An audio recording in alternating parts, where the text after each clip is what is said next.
What's up, guys, and welcome to Press A repeatedly. Justin Tomasello here with you, and with my cousin, Louis Tomasello. Hi. What's up, cuz? Not much. How you been doing? You're filling in for Chris because, well, the Bears got him, right?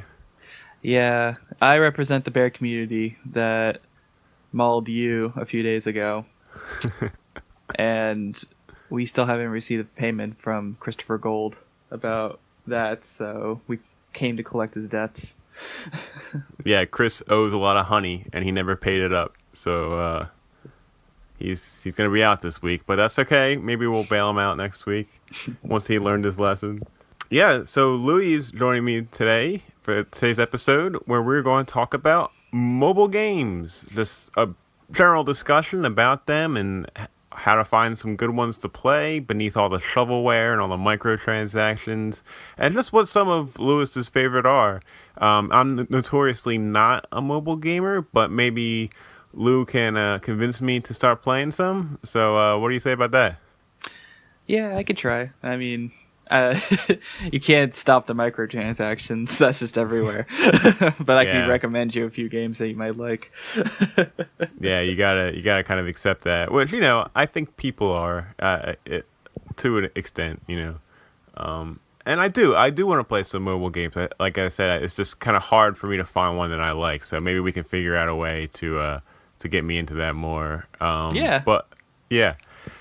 But before we get to that, we got a lot of stuff to get to, including some games that we're playing. So, Louis, what are you playing? I am currently playing... Oh, okay. So, recently I got into a Fire Emblem binge. I don't know where it came from. I think it was from playing mobile games, because one of them was Fire Emblem Heroes for iOS and Android. Right, yeah. Great segue for later. Yeah.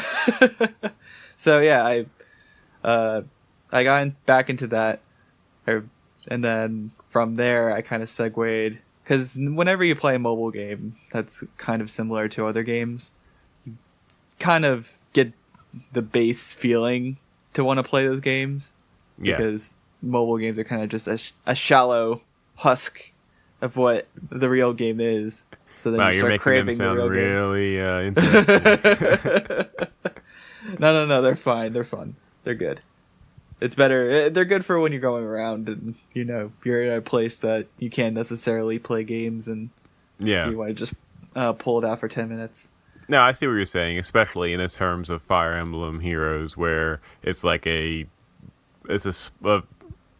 flash in the pan or whatever you would say, of like just a sampling of how the game works and help you understand the mechanics and to play it quickly. Yeah, it's definitely more like a dumbed down version of the original games. So I went back and I started playing Fire Emblem Echoes again. I beat that all the way to the end. With no losses, by the way, in classic mode. Oh, it's awesome. I'm playing that too here and there, and I really like it so far, but I'm still kind of early, so yeah, I want to hear your opinions on it. Oh, story-wise, I think it picks up really quickly towards the end, during like the end of Act 3. Yeah. Because the next two acts, Act 4 is just one big dungeon to crawl through, and then Act 5, I think, is the final boss. Okay. So, that was fun. And I liked it. I thought it was pretty epic towards the end. I don't want to spoil anything for you. Yeah, don't, because I will wring your neck. But yeah, definitely try and finish that, because it's something worth talking about. Yeah, I want to. It was something I was playing where like I'll just pop in here and there and do a couple of battles while I'm trying to kill some time. I really like the characters a lot, and the gameplay it feels great. It's like the most fun I've had playing a Fire Emblem game, I think, so far. Even more so than Awakening, and I really love that game a lot. I actually took the time, because after I finished Echoes, I thought, okay, well, maybe I'll finally get off my Fire Emblem craze. Nope, it didn't happen. I ended up going online, watching playthroughs of other Fire Emblem games, and I went back and started playing the Game Boy one, the first one for the GBA. I want to play that. It's good. All the GBA ones are kind of, base, and there's not a lot of going on. Not like the newer games where there's like, even Fire Emblem Echoes has some like support conversations that are actually fun and engaging.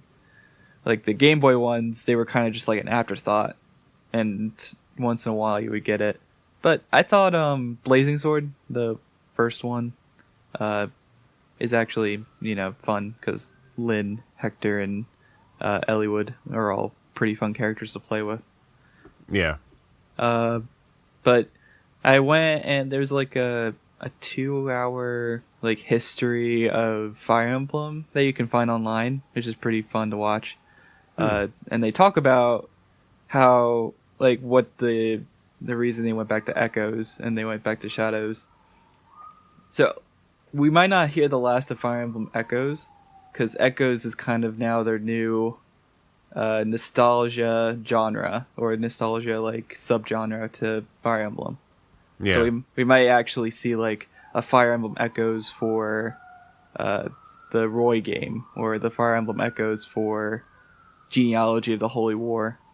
So Shadows of Valentia is basically the second game in the series, and one of the game designers was one of the original. He wasn't an original. He played the first 2 games growing up as a kid with his father, and that's why they made him project manager, because he had such a huge love for those games. That's really awesome. Yeah, I thought that was a cool idea, and they couldn't take away. They couldn't make it exactly the same as Fire Emblem Gaiden, because they tried to do that with the first game when it came over to DS, and they just said, look, we're just going to make the base game, we're going to update the graphics a little bit, and that's it. And no one liked it. Like that time in generation, people were too used to like DS and having just innovative games, that going back and just playing like an old NES game, it didn't make sense.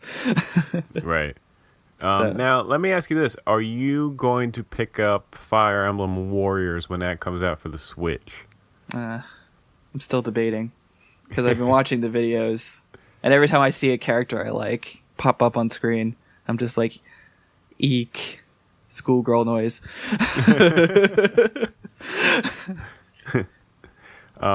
Yeah, don't yell at me, but that is probably my most least interested in game of all time. I don't blame you, and for reasons why it's not a Fire Emblem game. It's a Fire Emblem fan game at the very least. It's Dynasty Warriors with Fire Emblem costumes on, basically. Exactly. Yeah. I don't know if it's the same people who did the Hyrule Warriors game. Do we know that for sure? I think it is, but I'm not 100% sure. But if it is that team, that's great, because a lot of people really liked Hyrule Warriors. Yeah, I've been watching the gameplay footages for that, and it looks like they're maintaining the RPG-esque aspects of Fire Emblem. Because there's times when you're on an overworld map and you get the little sprite icons of the characters, and you're positioning them on the map to where they need to go. So I don't know how it transitions from that to the Dynasty Warriors gameplay, because from my experience, like those kind of games, you would just run around and kill 1 million soldiers until you get to the checkpoints, and then that's it. That's a good like point. there was no real strategy to them. But this one, there's obviously a strategy to them, and they actually level up, and they change classes. They all have their own class change models too. So I guess we'll see. Yeah, I'm very curious. I'm gonna wait and see how it does, and then I'll decide if maybe I'll buy it for Christmas or do something like that, because I was thinking about also getting the Pokemon tournament game, and then I backed out the last minute because I was like, I don't want to spend $60 for this game. Is that a full 60?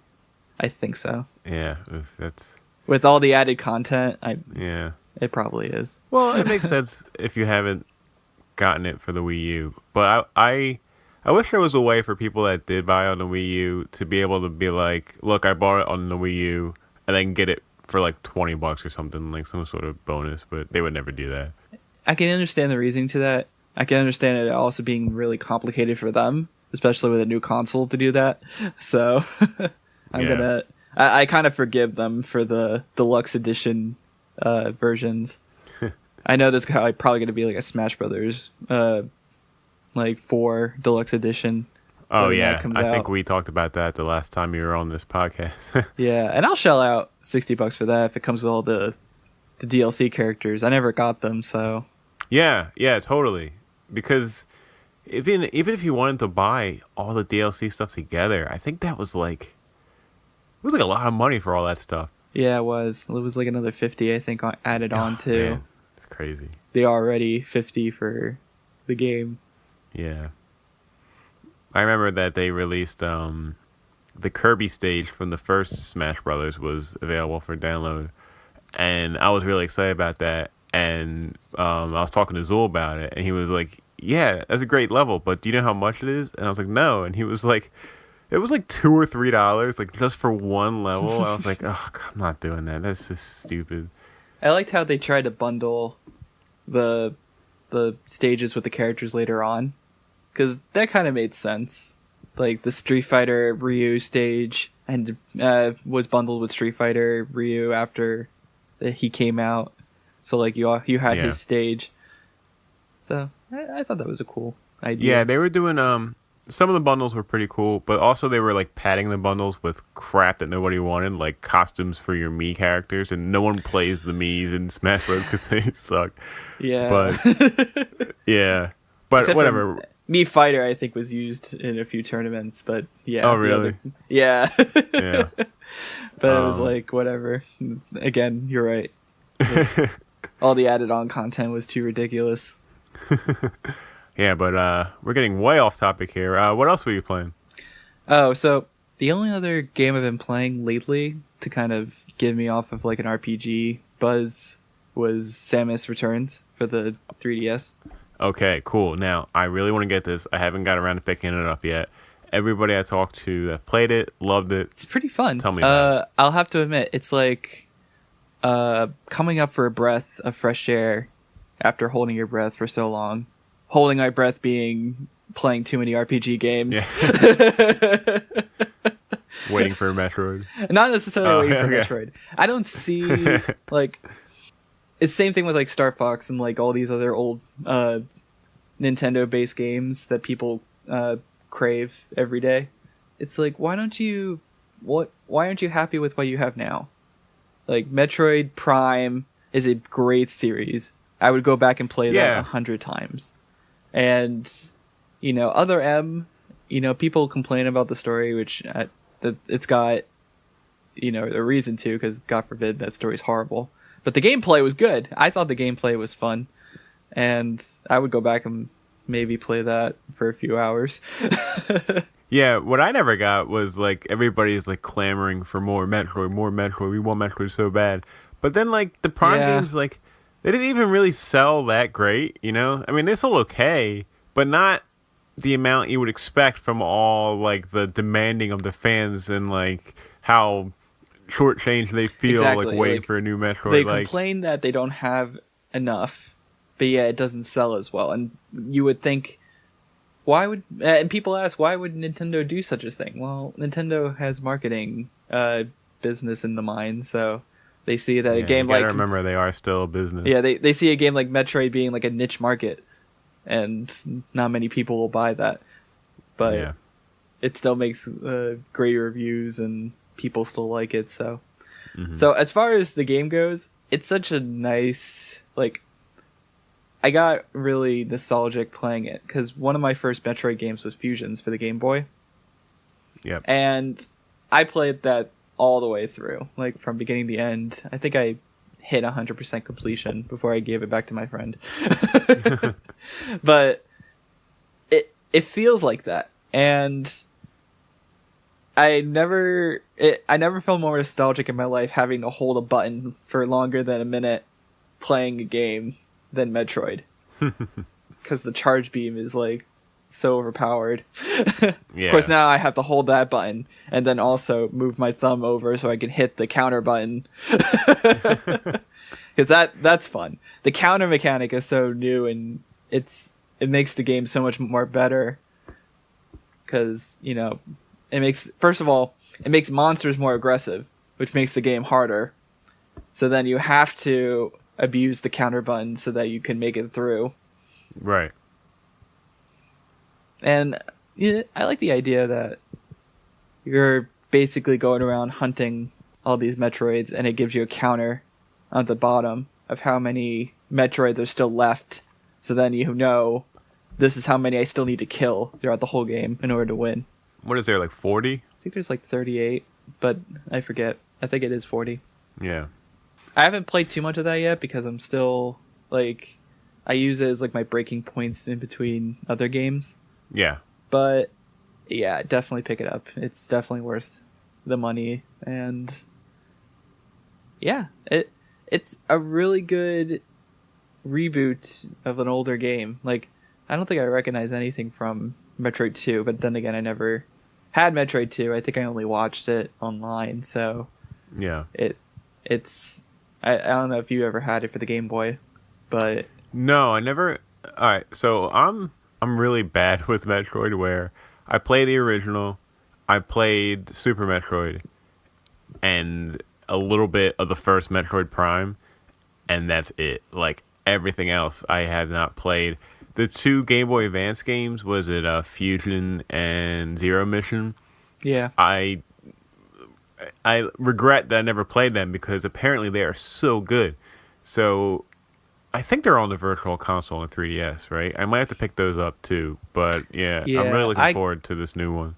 I got Fusion for 3DS when I got the Ambassador bundle. So Yeah. I think it's still available for everyone else. So yeah, and I think that's it. I haven't been playing anything else lately except for mobile. Well, that's all the you would think that's all the time I have, but then well, you deserve a big pile of congratulations, because you were able to secure a Super Nintendo Entertainment System Classic yesterday. oh yeah. So Yeah, have it you was took it interesting. out of the box yet? You messed around with that thing yet? Yeah, I did. As soon as I got home, I whipped that thing out. Please do not rephrase that. I think we're gonna name the episode that too. Nice. What was the first game you played on it? I think the first game I played was Kirby's Dream Course. Oh, okay, interesting.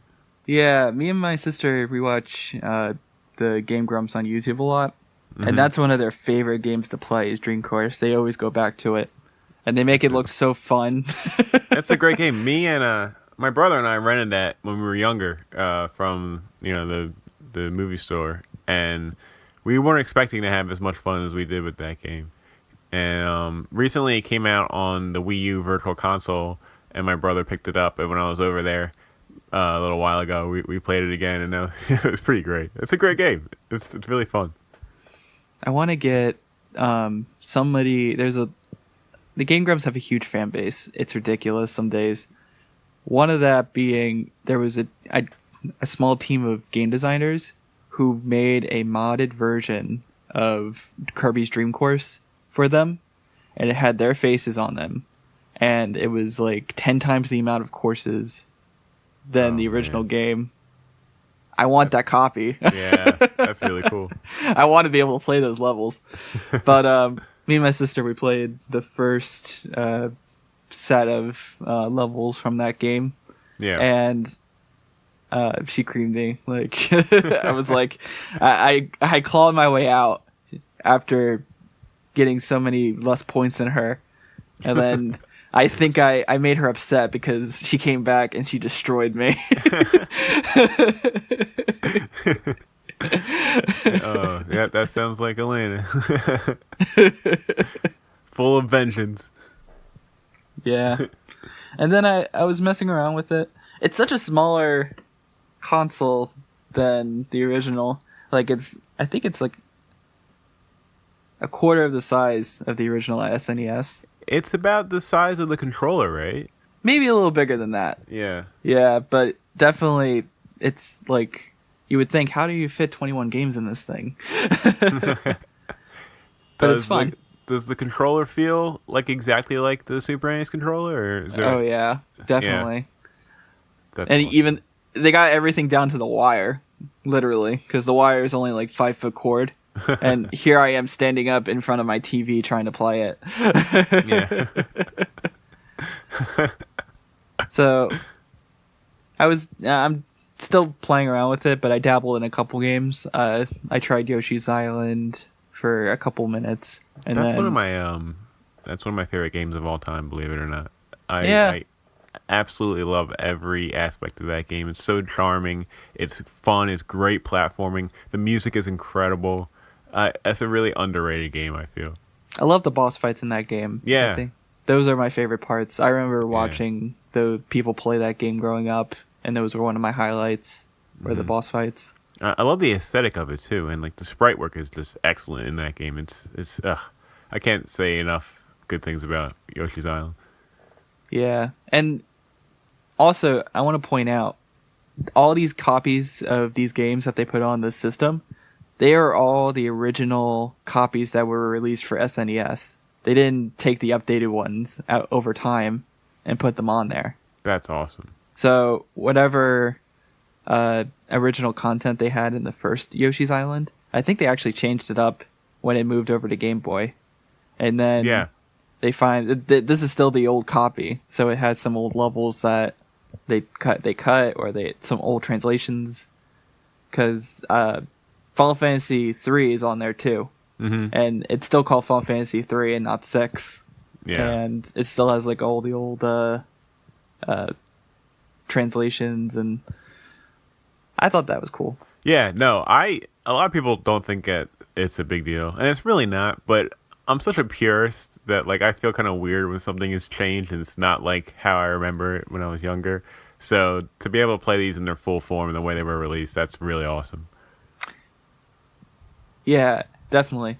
The original reason I wanted this, I was like obsessing over the SNES Classic because when my first console was an N64, so I kind of missed that generation, right when it was just coming out of the gate, and I always kind of regret that because those were some of the best games that were ever made, and when I saw this, I was like, I need this in my life.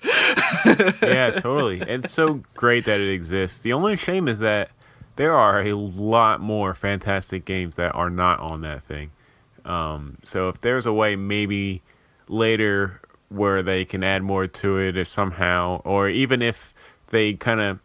I hope they release both the NES Classic and the SNES Classic like on the Switch to buy, you know, so it's like an application where you can like essentially, if you had the same thing, which would make a lot of sense for a lot of people that couldn't get the actual systems, and then that way they can add more games to it or something, like I don't know, or at least figure out whatever they're doing with the Virtual Console. Just, you know, get a really good library of old stuff on the Switch to play portably. Oh man, it'd be great. I agree with that logic. I don't think that's what's gonna happen because there are already plans to make more versions of the NES Classic and the SNES Classic. That is true, yeah. So most likely they're gonna want people to buy it, but for adding on new games to that already, I don't know how they would do that because the plugs in the system aren't the same as your normal plug. You've got your power plug and your HDMI cable, which is the only things that are different. The controllers, there's only 2 ports, and they're all. Do you remember that bulky like plug you would plug into your Wiimote with for the nunchuck? Yeah. It was that one. They used that for their controllers. So there's no like USB plug, which indicates that maybe they might add something to it. Yeah, it's strange. But I'm really glad you got one, man, because I know you really wanted it, and you were texting me because you were nervous if you were going to get it or not. And, you pulled it out. So, I mean, that's awesome. Yeah, now you have a reason to come hang out. Absolutely. And steal your SNES Classic. Yeah. I better find a box or a safe. A lockbox. Mm-hmm. Is that it for you this week? Yes, and now, as Chris would say, what are you playing? Let's not give this guy any more credit than he deserves, okay? Remember, he's being arrested by a bunch of bears right now, so. This is true. Arrested, air quotes. Yeah. But I just got Cuphead. Ooh, I didn't know that came out. Yeah, it kind of snuck up. It's weird. This has been one of the games I've been following for a long time. It was one of my top 5 most anticipated games for this year. It was supposed to come out in March, I think, and then got pushed back again. And it just kept saying fall 2017. And I think it was like only a few weeks ago where they actually gave it the release date of September 29th. And it kind of flew under the radar for a lot of people. They didn't realize it was kind of coming out. And I looked at the calendar and I was like, wait a minute, this date, isn't Cuphead come out today? And then I saw on Twitter people were playing it and I was like, oh my god, it's out. And I randomly woke up really early this morning. I woke up at 7 a.m. and couldn't fall back asleep. So I was like, well, guess I'm going to dive into some Cuphead. And got it on Steam, playing on my computer. Got my nice 360 controller. And it is hard, but it is fun as hell, too. I heard it's really hard to play. They made the difficulty, really just outrageous. Well, I've only played about an hour and a half, so I can't really delve too much into how hard it is or whatever, but I did the tutorial, the first stage, and 3 different boss fights, and they're tough, man. I did not beat anything on my first try. I had to learn a lot of patterns and everything. So it's weird. There are some levels that are like a 2D side scrolling, run and gun kind of thing. But it feels like for the most part, the levels are just boss fights. And, the plot of the game is that you have to go beat these bosses and collect their souls because you made a deal with the devil. And if you don't do that, he's going to take your souls. Oh. The presentation of this game is absolutely stunning. It's combining 2 of my favorite things in the world, video games and cartoons, and putting them together. And it's just, man, it's so cool. It's got that old-timey feel. It has that film strip filter on top of everything. The audio is great. The sound effects and the music is fantastic. Everything's hand-drawn. It looks like an old Disney cartoon from the 1930s. All these the animations have such personality. The boss characters that I was fighting, one of them was an early one, was these 2 frog brothers called Ribby and Croaky or something like that. And they just, oh man, they're swaying back and forth, and they have their 2 old-timey boxing gloves on. And everything they do is super exaggerated, in an old cartoon, all their animations. And you really have to watch them and time basically your jumps and your dodges along with their attacks. And the thing with the boss fights is that you're going to die a lot. So you have to be patient with this game. If you're not a very patient person, I strongly recommend you do not play Cuphead.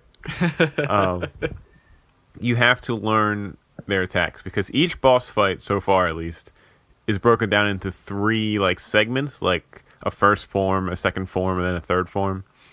And once you get past the first form, that they switch up something and they do different attacks. So let's say you mastered the attacks of the first form and you got past that first part. Okay, they're not doing those attacks anymore. They're doing completely new stuff. So you have to kind of get set and learn the new stuff. And then it happens again for a third and final time.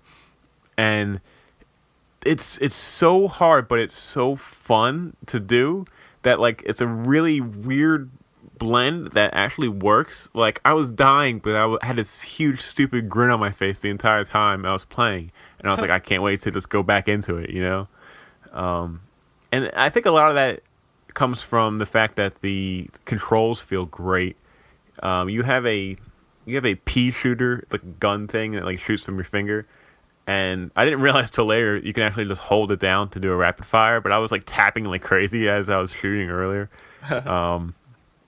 And you know the jumping feels airtight, and it has to for a game like this because you're going to be jumping and ducking all over the place. There's a cool mechanic where it's called a parry move, where sometimes an enemy, like for example, I was fighting this giant onion, right? This huge like cartoon onion in like this vegetable patch, and his attack is he just cries because you know onions make you cry, and so like he's in the middle of the screen and he just starts crying, and then like raindrops of tears start falling from the sky. You have to avoid them, but every once in a while you'll see like a pink one, and whenever an attack is pink, that means you can parry off of it. So basically, like you jump into that attack and then hit the A button again to like jump again, and you bounce off of that attack, and that's called a parry. And when you do that, it fills up your attack meter to help you do a special attack, or your super attack meter rather, that you get later, which is like, you know, ultimate attack. So if you can sneak in some parries during a battle, it fills up that meter faster, and then you can unleash that attack to do a lot more damage to the boss. It's got this cool overworld too, like, you know, where you go in between stages, and there's different characters you can talk to. There's like hidden coins throughout the level. There's a shopkeep, which is like this filthy old pig with a mustache.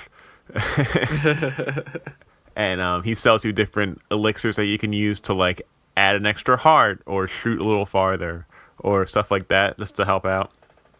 Yeah, it's really nailed what they were going for with the presentation. But it is really hard. The first boss I think took me like 6 or 7 tries to beat. The second boss took me like 12 or 13. And the third boss, I did it maybe like 20 times, and I couldn't beat him, and I had to stop playing so we could record this. But yeah, it's not for the faint of heart. And it is 2-player co-op. Is Cuphead, and Mugman is his brother. So I haven't tried that yet. I wonder how hectic that's gonna get, but I'm sure it's a lot of fun too. And yeah, it feels like a really great Super Nintendo era, like Contra, but not as hard, but still pretty hard. And this was way better, like visual style, and it's just so much fun, like bursting from that screen. You know, like I was so excited playing that entire thing. I highly recommend, if you are down for a challenge, pick up Cuphead. Yeah, and I'm really just excited now after hearing that. Like I'm going to probably pick it up as soon as I finish this podcast. I'm such a huge like classics cartoon guy. I've been to Disney World like 10 times in my lifetime. Yeah. And I've seen like so many old cartoons, and you know, growing up with like Looney Tunes and all that era of like animation. It sounds like something that would be up my alley. Yeah, so the animation and music alone is just incredible. It's so cool to see that. It's a art style you would never think would kind of work as well as it does. Like you forget you're playing a video game because it just looks like you're watching a cartoon. You know, it's the team did an outstanding job. Like just visually alone, this game is worth something. You know. Yeah, I was listening to the development a little bit in the background. Well, while this game was still being made, it got to the point where the team was so behind on funds making this game. Every person in the team had to mortgage their home just so they could finish it, and they have no regrets. They were like, we're going to finish this game and we're going to do it well. Wow. I'm just like, oh my God, that's amazing. Well, honestly, I mean, I think this thing's going to sell gangbusters, and they're going to make all that money back and more. So yeah, yeah. I'm really excited for them. I hope they do well. I hope they make a second one, or maybe even maybe they get a bigger team and they make another game with that art style. Yeah. Or even like an animated movie or something, or a cartoon series. That'd be really cool. It'd probably be easier for them at this point. Yeah. Yeah. But yeah, it's out now. It's $20 on Steam and it's on Xbox Live. No plans to come to anywhere else yet, but I would take a guess it might come to PS4 a few months from now. But don't hold out. Get it on Steam and get a controller. It runs fine. Like it's great. Nice. Yep. So yeah, I played that. Still playing a lot of Destiny 2. Yeah, did you get that at all? I've been hearing you guys talk about it a lot. I didn't get it. I did used to play the first one back when I was in college. One of my friends had an Xbox One and they had Destiny, so I just kind of took advantage of the situation. It was like, hey, I'm just gonna make my own profile and start my own Destiny profile. Take advantage of the situation. Yeah, no big deal. And I think I played it. I even played it back when it first came out, and they still had the Peter Dinklage voice in the. Oh wow! Okay, you played like vanilla Destiny. Yeah, that was pretty. I liked it. I do still think it's fun because you grow up with Halo and all those games, and it feels just like it, almost like a little better than Halo, if I'm gonna be honest. Almost like it's the same developer. But it's the Call of Duty guys who worked on the gameplay stuff, and Bungie probably did the sci-fi story and all that stuff. Yeah, it's funny. I don't know if I mentioned this on the podcast, but the vehicles that you drive in Destiny 2, like immediately gave me flashbacks to the vehicles from like Halo 2, like the Warhog and whatever their name for their speeder thing was. Like it controls the exact same way. Like it was so funny. Yeah, so basically you crash into anything and then see what happens. Yeah. And a lot of the levels in the campaign involve driving vehicles and just like mowing down bad guys, and it's just a lot of fun. But yeah, this week was crazy. I was literally like coming home pretty much every day and then just throwing some food down my throat and then playing Destiny and then going to bed and like rinse and repeat. Which I don't really do that a lot. So it's crazy how much of a pull this game has. And I think a lot of the addictiveness comes from like its whole loot system and how it works, and how that stupid power level, man, those 3 numbers that you just want to keep getting bigger and bigger and bigger. And then all your friends, they're getting a lot bigger than yours. So you have to kind of step it up and throw in some extra time and catch up with them. And, I feel like that whole, it's like a fun competitiveness kind of thing going on between you and your crew. And then on top of like who has the coolest looking gear and, just the best guns.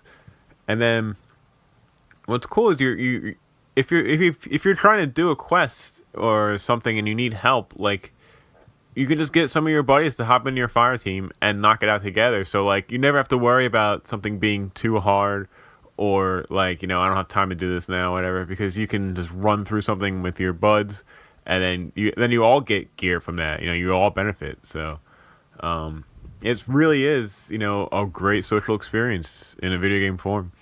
You just described every Xbox experience that anyone's ever had. I guess you're right. I don't play a lot of first-person shooters, so sue me, okay? But it's not wrong. It's definitely what you think about why people like Xbox and all those shooters so much. And that's why. It's the community and the fact that my friend's playing this. So then I want to play with him and I want to get better. That's how I kind of fell with League of Legends back when that was big. And, everybody was playing it, and I was in a team of people who I liked. And that's how people feel about Overwatch. It's the same feeling. It's Yeah, that totally. big multiplayer co-op feel that everyone likes. Yep. I played some more PvP in the Crucible. Still really bad, but it's a little more tolerable. Again, that works better when you're playing with friends. You know, got some good strategy tips from them, and like we were working together, and you know, it made it a little bit more enjoyable. So Yeah. it's slowly growing on me, I guess. I don't know. Like, when I used to play Crucible, I used to think, hey, this game's really fun. How can I make it so I feel like I hate myself more? I know. I'll fight a bunch of people who I know are better than me. Man, Destiny 2 is great. How can I really sour this experience? Oh, Crucible. Let me try that out. Yeah. It sucks because you really can't have that game without some kind of multiplayer competitiveness. Yeah. And you know, I don't hate it. It's definitely something I think would benefit a lot of people. A lot of people just like Crucible, and that's why they get the game. I mean, yeah, that's why a lot of people bought Halo and they wanted the multiplayer maps and all that stuff. Right. So I mean, you can do whatever mode you're most comfortable with, you know. I was always more into the story because I was like, ooh, sci-fi, and you know, space and little robots that talk to you. That's my thing. Yeah. If you get it, you'll love the campaign. I think it's really cool. It's got some. I mean, the game is gorgeous. The visuals are incredible. All the different planets you go to are really neat. The environments are exquisite. And you know, the story it's all right. It's not crazy, but it's followable. You know, it's not like a Square Enix story where you don't know what the hell's going on. Wait, so it is the second game in the series. Are you know what's going on? Do you know, like, is it? Do you know what happened in the first one? Do they kind of go into backstory? They go into it a little bit in the beginning. I knew a lot of it from, you know, my friend Dave is a huge Destiny fan. I've played the original over his place a lot, and he's spun me the lore a lot at different parts, so I'm a little familiar with it. But if you're not, yeah, it still kind of gives you the basic gist of what's going on, introduces you to the key players, and then kind of just throws you in there.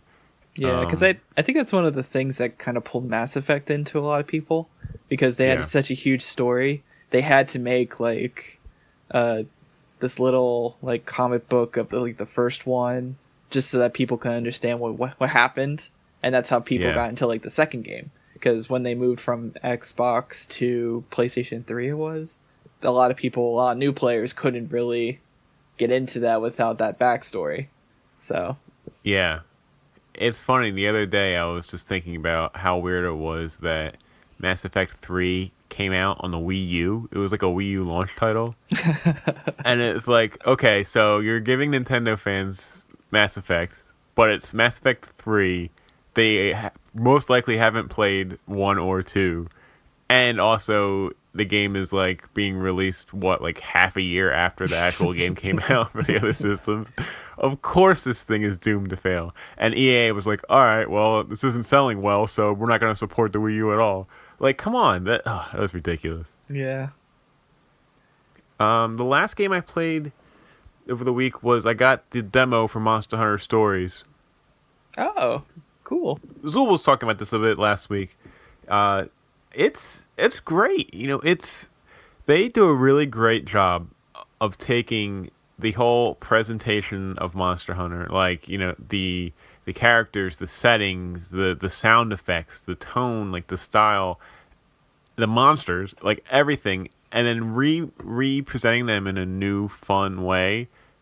Like they nailed it. Like it's a different style game entirely of a regular Monster Hunter, but you still feel like you're in that Monster Hunter world, like, completely. And it's a lot of fun. It's, you know, you make a character and it's a lot like, it's kind of like Pokemon, where you're picking up different monsters and training them, and I think you have like a stable that holds like 6 Pokemon, which is similar to or monsters, which is similar to Pokemon, where you have the 6 Pokemon in your party at all times. It is 6, right? Or is it 5? 6. Yeah. Okay. I'm not crazy about the battle system yet. There's this weird like rock paper scissors thing of strength, technique, and speed, and you kind of just have to pick one, and you have to like assume what the monster you're fighting is going to do.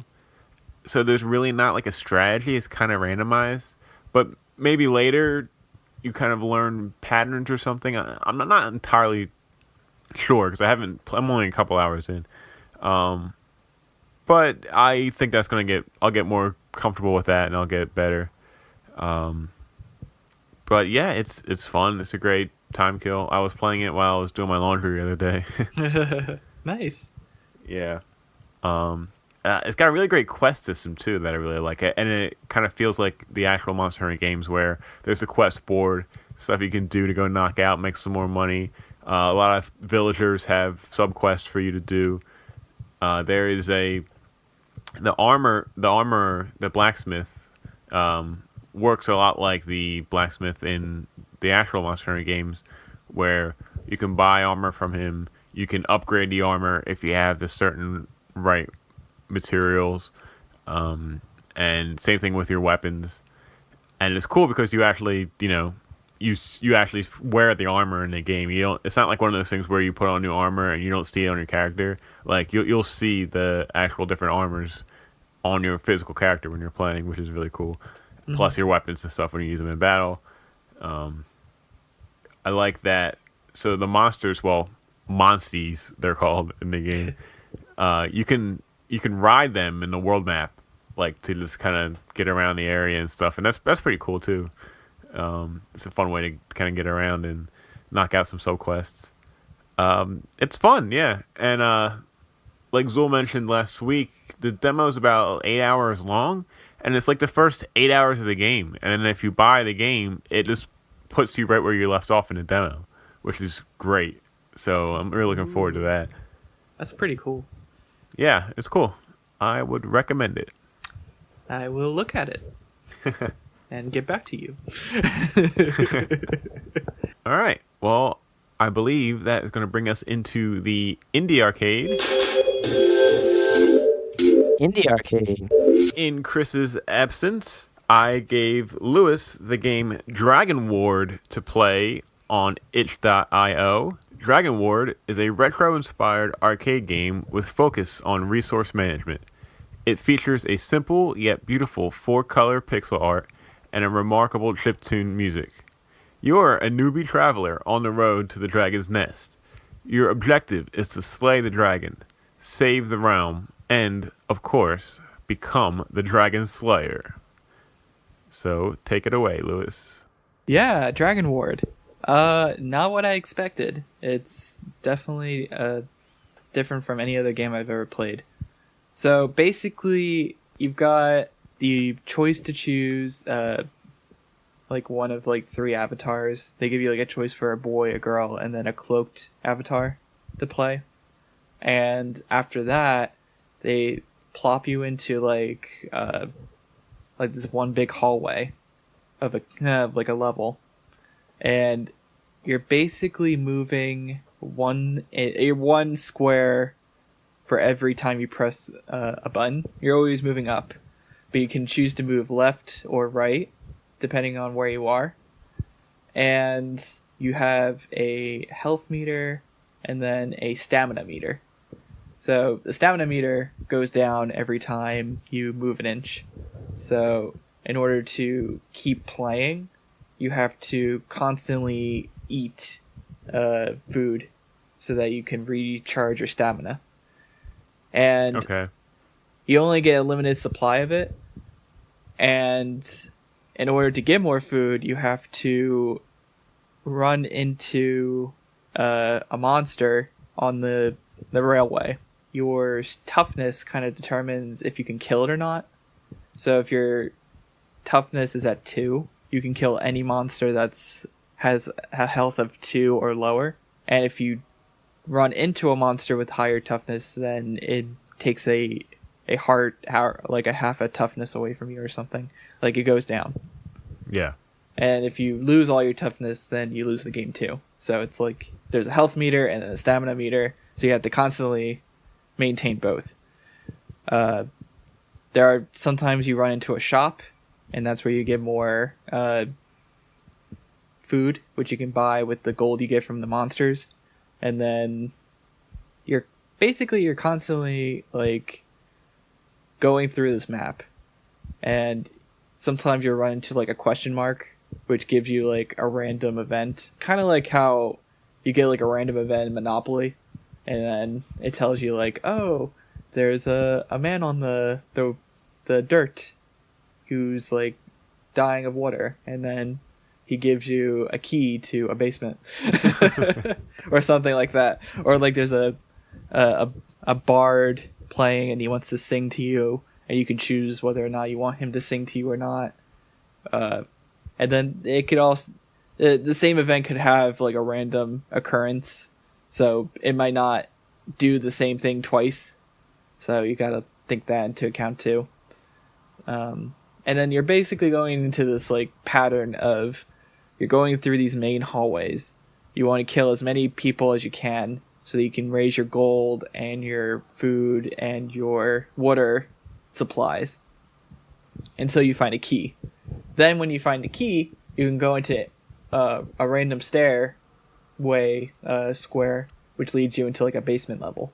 And the basement levels are basically the same as the like overworld levels. There's still a railway, but there's also no line of sight, so you have to kind of be careful where you move because you might accidentally run into an enemy.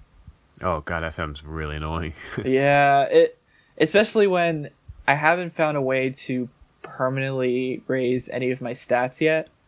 There have been times when I run into an event which raises my toughness for a few steps, but it's only like 25. So then after 25 steps of not running into a monster, my toughness goes back to 2. So it's like there was no point to it. And then sometimes you'll pick up an item like there's like tombs of power and like books of wisdom, which I think give you magic, but I haven't really known that yet because I haven't gotten far enough in the game where I can use them, because if you die, you have to go back to the beginning and restart the whole thing. Oh, are you serious? There's like no checkpoints or anything? You can save in a checkpoint anytime you want, but it won't bring you back if you die to that checkpoint. So you always have to restart at the end. Unless I haven't really tried that yet, so maybe there is a way you can kind of just say, I'm going to stop here, and then I'm going to pick it up again, or I'm going to go forward and see how I do. If I die, I'll just end up in that spot again. But I don't know. The game doesn't give me an indication that I could just stay there and then I can go back to it later. I think it really is just you can checkpoint there if you get tired and you don't want to play anymore. But if you die, you have to start over. I love the aesthetic of it. I do too. The music is so good. I'm actually surprised at how good the chiptune music is. Because there's like a good amount of them. Like I was in the main level for a while, which was kind of like a grassy field kind of setting. And then I ran into I thought it was a wizard, but it ended up being like a traveling merchant. And he's like, I'm going to the desert. Pay me 20 gold and I'll take you there. I was like, okay. I go to the desert. The sales on everything are so much more expensive. I don't know why he did this, but you go into the desert and now food, what used to be 5 gold is now 25 gold in the desert. So I'm just like, great. So now I gotta fight like 3 times as many monsters to get enough food, so then I can go into the dungeon area. As much as I pine about the faults of this game, it still makes me want to play it. Like I still want to kind of go back and see what I can do if I could do anything different. There's a strategy to it. So I'll give it that. It does have replayability, and it is fun. I do enjoy the game. It's one of those games that I think you would find on a phone if they ever decide to do that. But yeah, it is like one of those like experiences where if you have time and you want to kill like 10 minutes, you can play Dragonward and see how far you get, and then that's I'm looking at screenshots now, and it's kind of like you're moving vertically upwards, I guess, through every level, and yes. You're right. It totally looks like something that could be on a phone, and it looks, man, I like this art style is pulling me in so much. Like I really want to get it now. It's only $3 on itch.io. Yeah. Yeah. I think I might have to get this also. Yeah, totally. I will recommend it. It is good. It's just it's just like going back to like an old style of gaming where difficulty was on a high. So, right. But that's not bad. Like people do like those types of games like Cuphead, where difficulty is kind of the main challenge of it. So yeah, totally. And, give it a try. That's coming back. A lot of harder, challenging games. Oh yeah, definitely. Especially in like platforming, those types of genres that people are always trying to like make the next Mega Man or the next Sonic, even though Sonic keeps coming back. But awesome, man. Thank you for playing Dragonward and filling in for Chris on the Indie Arcade this week. The game looks awesome. I think I might pick it up. You're very welcome. Yeah. What do you say we take a quick break, and when we come back, we will have our discussion on mobile games. Okay.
Welcome back. It's time for me and Louie to dive into a nice discussion on mobile games. But before we do that real quick, I forgot there was one point I wanted to add to Cuphead.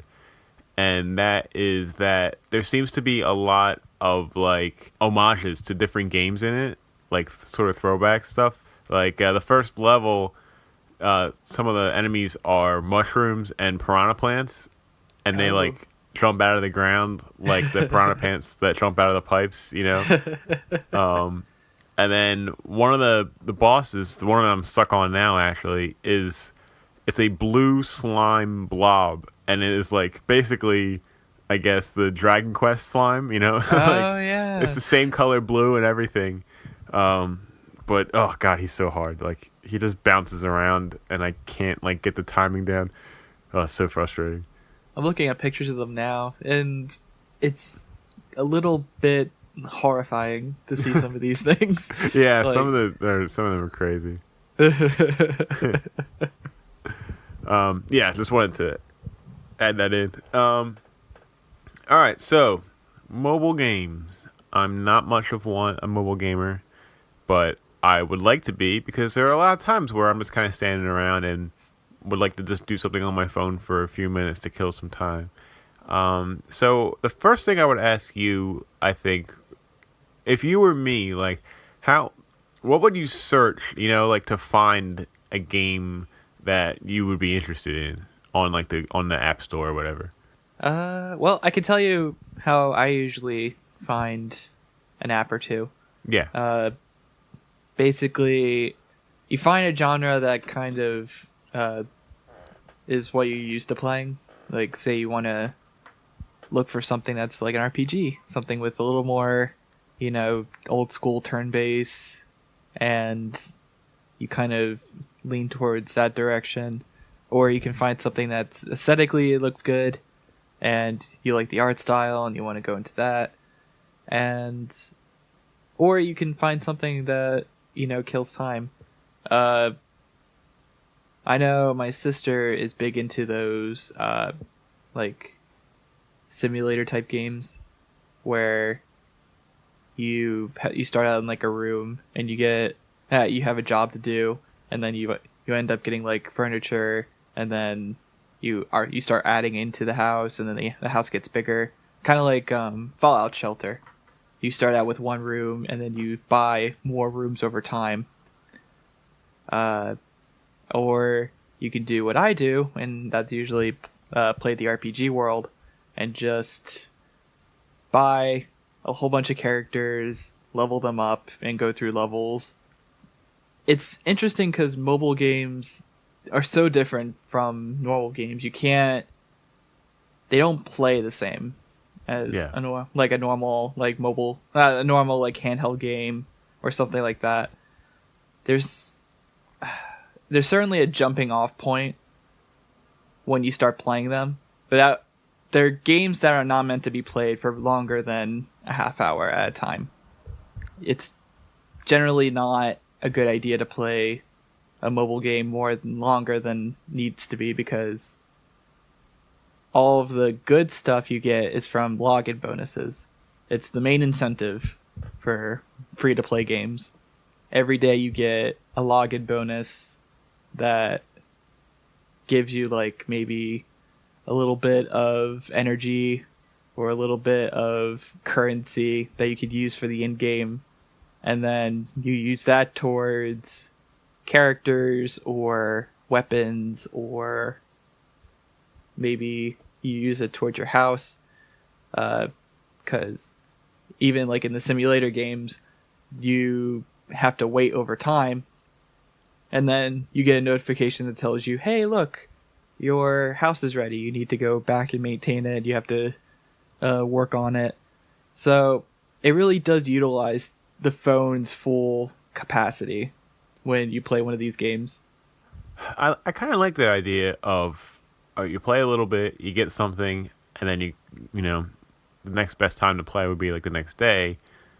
It works a lot in Animal Crossing when you have certain things to do each day, play for a bit, knock it out.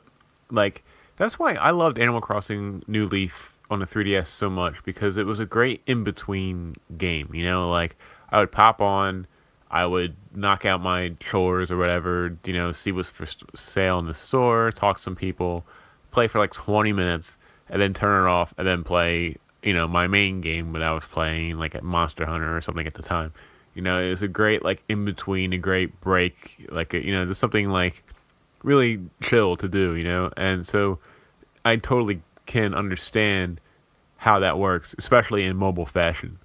Yeah, and Animal Crossing is such a good example, because Animal Crossing has all of those mechanics, like you said, that makes a great mobile game. The only thing I worry about is when it finally hits mobile market, you're going to start seeing Animal Crossing in a whole different light, because it's going to be a profit game. Yeah. A lot of these free-to-play games, they're not free-to-play. They're free-to-play to the extent that, you can still download it. I mean, you can still open it and play it. But if you want to get any progress, you might want to invest in, a few dollars into maybe a roulette to see if you might get a good character. See, that's the thing. When I envision the Animal Crossing mobile game that's coming out, I envision it, how you get a random character who comes to visit once in a while to come live in your home? I envision it like the gacha style of roulette. So you want to get that special character that you've loved since Animal Crossing New Leaf. Well, here he is for a limited time in a banner. You can spend 10 of your in-game currency to spin to see if you might get him. And if you don't get him, maybe, I don't know, throw in a few dollars, see if maybe you'll get him again. And after spending $100 and you still don't get him, you're disappointed in the end. Yeah, that's rough. That actually happened to me recently. So when I first got back into Fire Emblem Heroes, I came in during a banner that just came out recently. Do you remember when it first came out? Nintendo was doing this whole campaign where people will go online and vote for their favorite Fire Emblem character in a poll. Yes, I do remember that. Yes. So they didn't do anything with that for a while, but now they went back to it, and they said basically this new banner, we're going to take the 2 favorite female characters and the 2 favorite male characters of that poll, and we're going to make whole new alternate versions of these characters. And we're going to call them the Brave Warrior collection. So you have Ike with a axe instead of a sword. And he looks like his father did with the outfit and everything. And you have Lucina with a spear and a shield. And you have Lynn on horseback with a bow and arrow. And you have Roy on horseback with a sword. And all of these characters are done by their original creators, their original art creators for their games. And it's all that was one of my favorite things about Fire Emblem Heroes. That was so cool to see that. I know, and it's so good looking at it. And I was so blown away by that. And, at first it's like, okay, I think to myself, this is something I would maybe invest my time and money into. Like, this is something I would spend a few dollars to see if I get 1 or 2 of these characters. Because they already give you 1 character for free of your choice. So it was just only a matter of maybe getting 1 or 2 more. And after, a couple days, I've already sunk like $150 into Fire Emblem Heroes. Wait, really? Yes. $150? Yes. American US dollars? Yes. Wow. And not by my own making. I will admit, it was my fault. But it's like gambling. You start off spending a couple dollars thinking, I'm just going to play a few rounds and see how I do. And then after not winning for a couple rounds, you're just like, yeah, maybe this time I got it. Maybe this time, maybe this time, maybe this time. Eventually, you realize, holy crap, I've spent like $150. Well, did you reach that point where, like, okay, this is too much, I've gone too far, I need to stop? Or are you still throwing money at this thing? No, I'm definitely not. Okay. I learned my lesson. But it was only after that much, and I sat down, I thought to myself, why am I spending so much money on this? That I was just like, I was at a point where I was kind of regretting my decision. And then I was thinking about it, and I was like, okay, I need to slow down, and I need to get back into it. But you see now that the model that they have for all these free-to-play games is so risky. If you get too immersed into one of these games, you're gonna end up spending money in it. Yeah, and it's hard because if you really like the game and you really do play it a lot, like you do, then sure, put money into it. It makes sense, But you have to be aware. I think everybody needs to be aware that these games are made to get your money. It's like an arcade, like they're made to get your quarters. They made them way too hard, so you keep putting in your quarters and you keep trying again. So as long as you're fully aware of that, then I think it's fine. But you have to be careful because you don't want to get into like an addicted, almost like gambling-esque sort of of situation where you keep throwing money in and you don't, oh, next time I got it, and then like you're in a hole. So Yeah, and it's kind of sad because you got casinos even like once in a while warn their players like there's gambling addiction and you should call this health line if you feel like you have an addiction. They don't do that with this type of market. They don't do it yet. I can see pretty soon in the future I can see something like that happening where once more like parents start realizing like this is happening to their kids or something. I can imagine like a band coming together and like kind of forming this sort of like disclaimer thing, like that happening. Yeah, hopefully, because even though Fire Emblem Heroes is pretty generous with their in-game currency, I ended up a slight victim to that gambling. And it sucks because you find that in every RPG kind of esque mobile game out there. You can't find one game that doesn't have that. I have 6 on my phone right now. Every one of them has like a gacha style roulette that you need to spend your in-game currency or real money to get. Yeah. Now, I will say that it varies in between. Like, when I was in college, I used to play the Star Wars one. I think it's called, like, Galaxy of Heroes. Yeah. And it's basically like a turn-based RPG, but with Star Wars characters. And you start off with a couple free ones, and then there's, like, you can get either a roulette of them or you can get shards, and after you get enough shards for that character you can unlock them. Galaxy of Heroes has bundles that range to like $99. Like that's how expensive these bundles can get. Yeah. And I had to stop because I wasn't addicted to it, but I was frustrated enough to think I couldn't play this game without spending money. Like that's one of the things like sometimes goes into the decision to making these games. Sometimes it is out to get your money, and they'll even push the difficulty of the game in order to force you to want to spend it. Like at least with Fire Emblem Heroes, I didn't have to do that. I could have been satisfied with any of the characters in that game and still made a good character out of one of them so that I could play the rest of the game with. It was only because I was interested in a couple of them and I wanted to be able to get them that I ended up spending that much. And Galaxy of Heroes, you can't get through the game without at least a top tier character, and you have to spend all this time and energy just so you can unlock him. So, it depends. I was reading an article yesterday preparing for this podcast because I wanted to be a little bit more knowledgeable.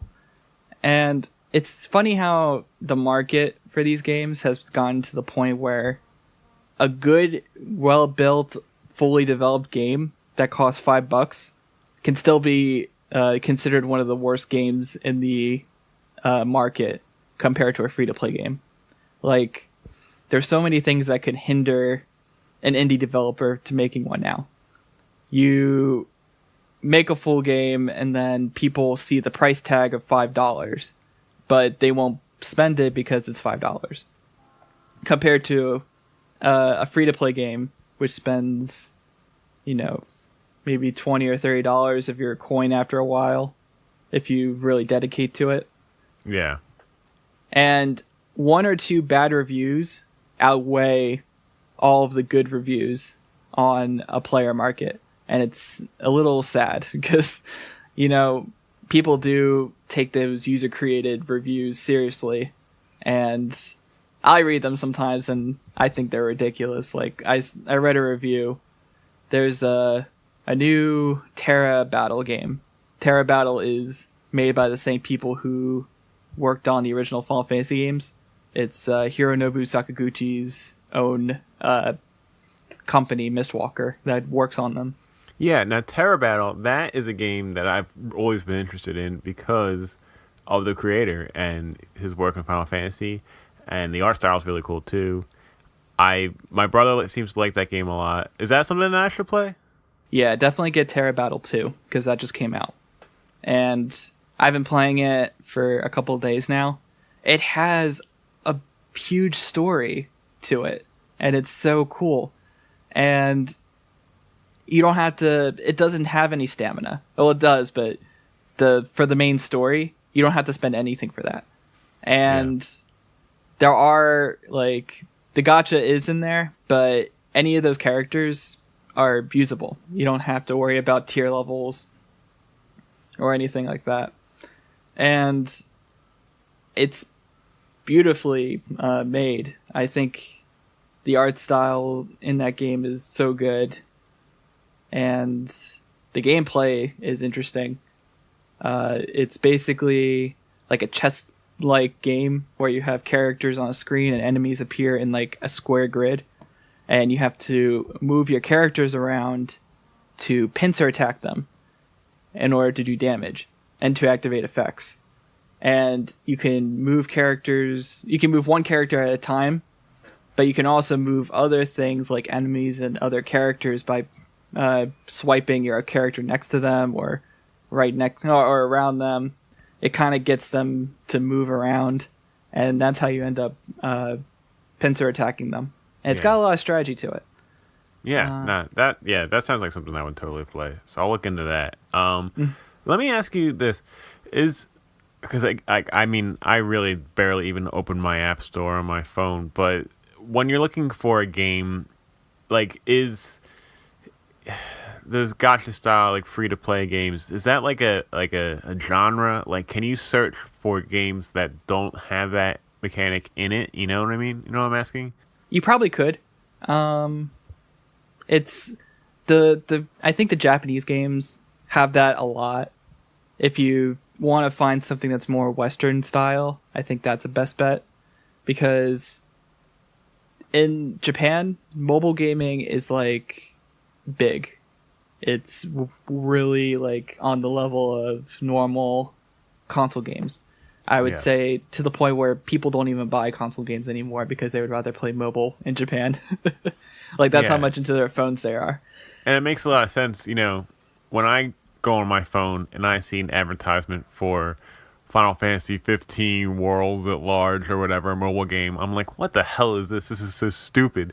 But in Japan, I'm sure that's selling like gangbusters, you know, because that's something that they would totally be seen playing, like, probably even more so than the actual Final Fantasy 15. Yeah, I will say that if you don't necessarily like Final Fantasy, then you probably wouldn't want to get Brave Exvius or Record Keeper or any of those games that are affiliated with them, because, like, I still play Final Fantasy Record Keeper because I love that it's the same Final Fantasy 6-esque turn-based style game, but with every character in the game made into a pixel sprite. But there's no story. There is a story, but it's kind of like a backstory, and it's very much just a skeletal version of what Final Fantasy VI was, because it was such a deep and enriched story behind all of that gameplay. You take all that away, you just have the gameplay. It's kind of like a husk of what it was. Let me remove you from RPGs for a minute. And what are some simple style, just like fun, easy going, like, mobile games that you like, or maybe you know people play, that you could recommend? Angry Birds. All right, come on, think outside the box. No, I'm serious. Like, those old, like, original puzzle games like Angry Birds and even Candy Crush are still played today, and for good reason. They're still fun even after so many years.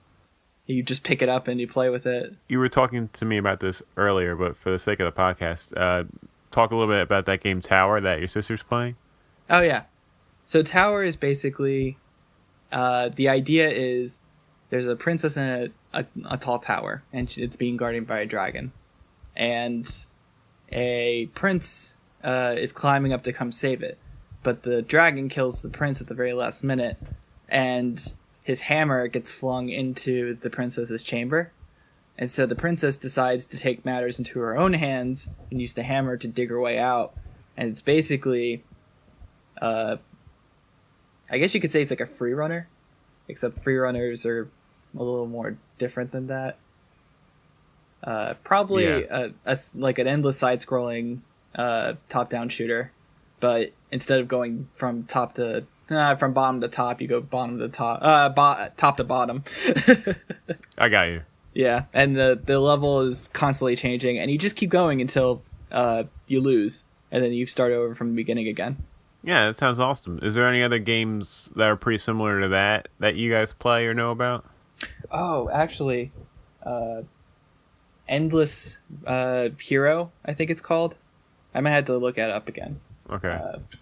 But it's basically you're a knight that's going through like an endless dungeon, and the knight, you basically have to fight all the enemies in the dungeon, and then you unlock the level, and then you go up or down depending on what direction you go. And it's like a 3D kind of knight that goes through the game, and you can unlock new weapons and armor.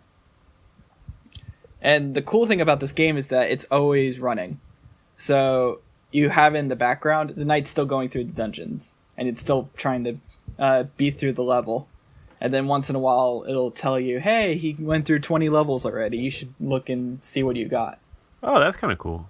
Yeah, so it kind of takes that back. It takes the mechanic of the phone or the tablet device that it's running in the background. Yeah, I think that's what I want. I want to be able to, like, let's say I'm waiting in line for a bagel, right, or something, and I open up my phone, I click on the app for the game, and it immediately puts me into the game. Like, there's not like a menu. I don't have to set anything up. Like, I just start playing immediately, so I can literally play for like a minute and 36 seconds or something, and then just kind of minimize it back again, and like it doesn't ruin the game or anything, and then it just kind of brings me like directly. Like, I need that really seamless experience, I think personally for me to enjoy a mobile game.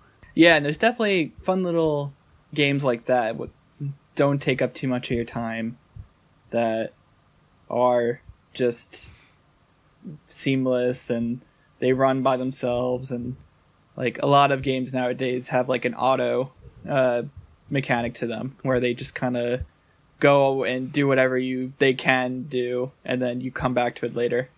Yeah, I'm gonna be super lame right now, but a lot of the games I like are like those word scramble games and stuff like that. You know, stuff you used to play on the computer on like addictinggames.com, or like how many words can you spell from like these 6 letters or something. Like, or did you ever play Bookworm? No, I don't think I have. That game, okay, so that was do you remember PopCap Games? They made like Bejeweled when that was a big thing. Oh yeah. So on their website they had this game called Bookworm, and I was like, oh, this sounds pretty cool, let me try it out. And it's like, you know, it's this green worm with like glasses and a bow tie, and you're in a library, and like there are these tiles that are dropping. Each tile has a different letter on it, and you basically have to like kind of drag the letters and build words out of like the tiles that are connecting. And you know, the longer word you build, the more points you get, and then it starts to get hectic with like flaming tiles coming down that are like burn through other tiles and stuff. And you know, I used to play that a bunch, and I think I showed my mom too, and she was really into it. We played it a lot, and it was really fun. And then it actually came out on the DS, and my mom got that for me for Christmas one year, and I was like, "Oh, this is cool, but like, come on, I'm not gonna play this game on my DS. Like, let's get real." I played that so much on my DS, like it was just so fun and addicting. And I think there's a version of it there's got to be one on the phone. And if there is, I will actually pay money for that thing, because I had so much fun playing that game. Yeah, there probably is. Yeah. PopCap, I think, is still around, I think. Yeah. Another game I just thought of is Half Brick Studios, the guys who did Fruit Ninja. Oh, okay. They also made a game called Jetpack Joyride. And that's basically you're a student Thai worker. You just got out of a terrible job, and now you found this jetpack that was thrown away by the scientists, and you're taking it out for a joyride. And it's basically like an endless runner, and you're trying to keep in the air by holding down the touchscreen to use the jetpack, and then letting it go so you can fall a little bit, and then you're constantly like in a forward motion. And then once in a while you'll pick up there's like a bunch of coins that show up in the game. There's like weapons that you can pick up, and then there's other like vehicles, like I think there's one where you can like teleport up the ceiling and on the floor, and there's one that's like a roadhog that you can drive, and you're basically an endless runner. It's basically just going and seeing how far you can get, and then getting to like making a new achievement, getting the highest score, like very arcade style. Yeah, I would play that. That kind of reminds me of there was a jetpack game on addictinggames.com when I was younger. That was it was like you click to go higher, you let go of the click to go lower. Maybe it was just called Jetpack. I feel like everybody knows that game, but it was super like addicting. Like just literally your buttons are click and unclick, and you could play it forever. Yeah, let's see. I guess that's going to wrap it up, unless you have any other games you want to mention quickly. You gave me a lot of stuff to look at, so thank you for that. I'm going to definitely dive in. I will just end on a keynote. I'm not, as much as I like to trash on mobile games and how badly it's handled in the market right now, I still go back to them every once in a while.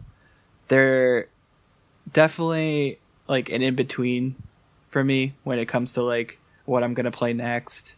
Like if I was playing a game on a console for like months and I finally beat it, then I'm gonna go back to mobile to kind of like fill in that time, because I don't know what I want to play yet. Yeah. But they're still fun. Like I wouldn't go back and play them again if I didn't find them fun and enjoyable. It's just, I know there's a seedy undertone to them, and that's why a lot of people get turned off to them. And if you dig deep enough, you do find like diamonds in the rough, like Tower and Endless Hero and things like that aren't out to get your money. They're just there to be fun and enjoyable. Yeah, I would totally agree with that. And I think a lot of the reason why I and maybe a lot of other people look at mobile games in a negative light is that A, there are like a million just crap shovelware games out there. B, like you said, with the whole microtransactions, and a lot of times things can feel kind of sleazy if you're not careful. And C, for me, I don't like playing strictly touchscreen games. Like, I feel like I need a controller in my hand, so I feel like that turns me off a lot, unless like it's this very simple thing where it's like click once to do one thing, click twice to do something else. I don't know. Basically, the game has to incorporate the touch controls in a really easy and intuitive way for me to really like it. But as you said, there are a lot of really well developed hidden gems, a lot of diamonds in the rough out there, and I think we as fans of gaming ourselves need to do the service of like finding them, and when we do find one, spread the word, because you're not going to be able to go on the App Store and type in like game I will like, because it's not going to work like that. You're going to see so much crap.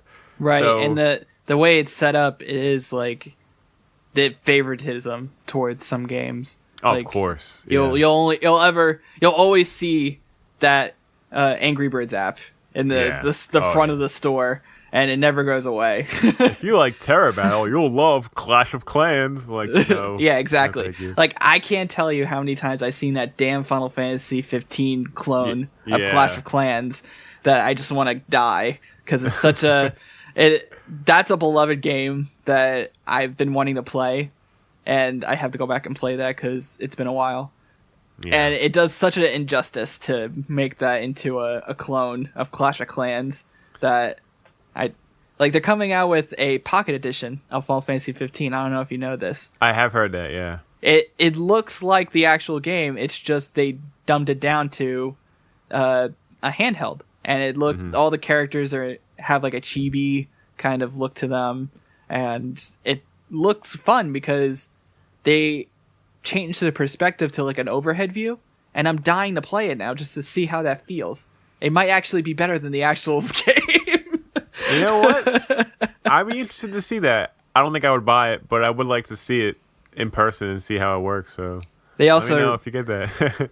they also just done remaking King's Knight for mobile. I don't know if you know about this. Oh, really? The original game that Square Enix made back way back before Final Fantasy. Wow. They went back and they even advertised it a bit in the Final Fantasy 15 game, where you see them tapping their phones in between tense scenes. That's the game they're playing. Oh, And- that's awesome. yeah, and it's cool. It does like to hark back to the original sometimes, and it does have like a gacha style thing where you can unlock characters. But so far, it's like it's not a big deal to me. Like, I think it's fun once in a while, but I would have liked to have gone back and played the original. Yeah. But hey, it's cool they're doing it. And like you said, there's a lot of content out there to find if you look hard enough. Yeah. And thanks again for giving me some good tips to check out. Yeah, no problem. And mainly, thanks for being on the episode, man. Yeah, definitely. If Chris gets kidnapped again, ask me again, and I'll come back. Oh, yeah. He might not be able to get out of those bear bill collectors pretty soon, so... I hope they're big and hairy. I really hope they are. I hope Don't they we make them all, uncomfortable. 'cause don't we all? All right, well, that about wraps it up for this week. Remember, Press A repeatedly posts new episodes Mondays on iTunes, Google Play, and Podbean. If you like what you hear, please take a moment to rate and review the show, or tell your friends about us. It helps other people find the podcast and will really help us grow. And thank you to all who have rated, reviewed, and subscribed so far. We love you. You can follow us on our Facebook page and Instagram at Press A Repeatedly. On Twitter, we are at Press A Repeatedly. I am at Oaf7724. Chris is at Seagold113. And Louis is at Louis T Animation. You can email us any questions, concerns, or maybe even some of your favorite mobile games at parpodcast@gmail.com. That's all for this episode. Justin and Louis signing off. And remember, to hatch your new Monstie with added stat boosts, press A repeatedly.